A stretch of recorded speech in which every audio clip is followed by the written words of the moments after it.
Всем привет, ребята! Сегодня хотела бы с вами поделиться рецептом щавелевого супа. Для этого рецепта нам понадобится 5 картошинок, 1 луковица, 3 яйца и пучок щавля.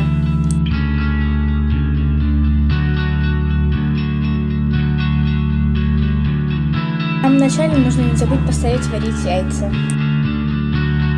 Моем, чистим и нарезаем картошку.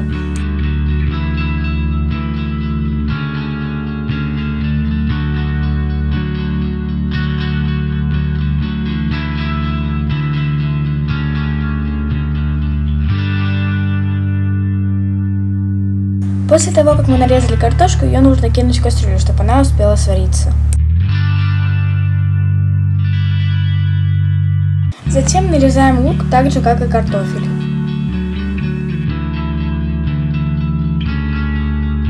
Дальше выбираете сами, пожарить лук и сварить. Я выбрала пожарить, так как я не очень люблю вареный лук.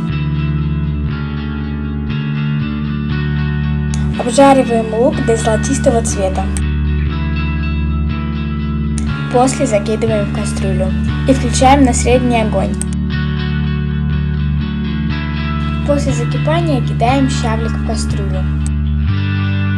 Настало время яиц. Нарезаем же как лук и картошку и кидаем в кастрюлю.